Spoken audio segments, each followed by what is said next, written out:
One of the problems with our attitude to homelessness, and it's a huge issue, is we might be able to help with homeless shelters over Christmas. I remember trying to roll cigarettes for people. I uh, I also remember serving food. Um, I'm very much concerned about it because it's something. On occasion, I found myself without knowing where I'm staying for the night, and it's terrifying. And I think what is happening to these people could easily happen to me. It only takes sort of roll of the dice, and you're suddenly without a home. And today, there are 271,000 people registered as homeless, according to Shelter. 123,000 of those are children. 2,400, probably more now, are sleeping rough. 15,000 were being housed in hotels, but increasingly that hotel space is no longer available because the Home Office is using that space to house migrants. And part of that is because of the hostile environment and the go slow instituted by Theresa May. And that backlog of migrants that we insist cannot work and have no real future. They're stuck in a limbo until we have processed all the paperwork. Now, we're one of the few countries who do that. Most countries, like the US, like countries in the Netherlands, like countries in the south of Europe, allow migrants to work and to sort out their own accommodation if they can. And the community often takes them to their heart, and they can demonstrate during that time how committed they are to life in our country. But we don't allow that. We don't give them permission to work. We don't give them the right to find their own accommodation. And instead, we cram them into hotels, surrounded by people who are parading and saying, "You're not wanted here." And it's quite shocking. Some of the hotels are a beacon to those far right activists who are sort of patriotic alliance. I've got a note here: Richard Tice, Katie Hopkins, going off to particular hotel chains that have signed agreements with the Home Office. Now, those hotel chains are becoming very rich indeed. There's one hotel chain here run by Graham King. It's called Clear Springs Ready Homes.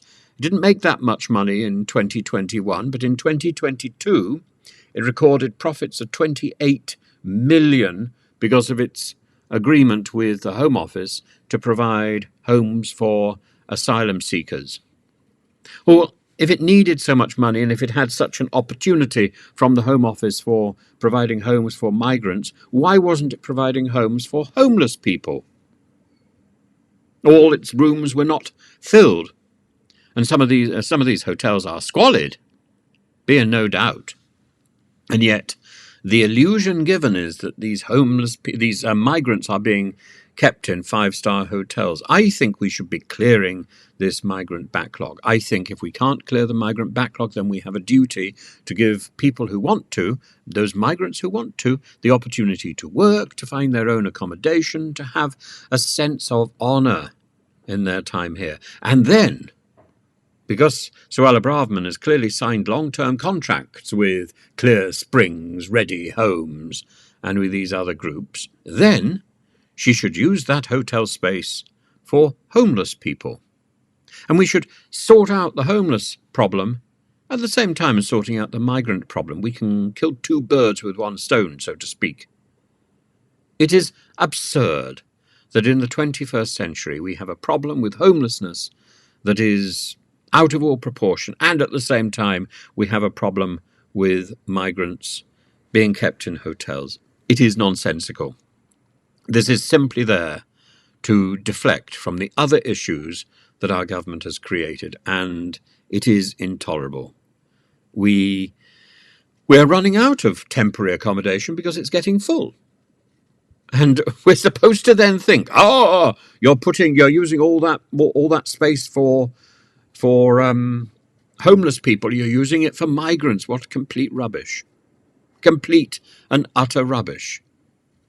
That space wasn't even allocated for homeless people before it started to be used.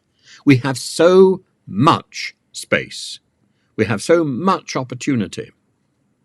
And we are misusing our resources all over the place, partly at the will and the intention of the Home Office itself.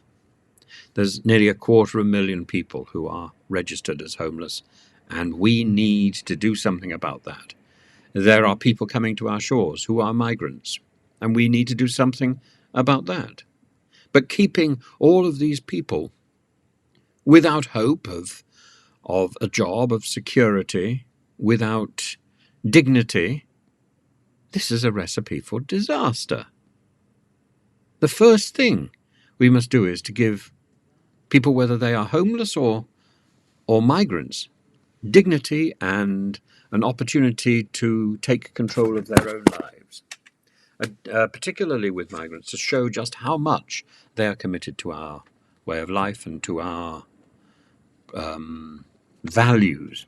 And one of our values, oh, for goodness sake, settle down. One of our values is surely the kindness to others.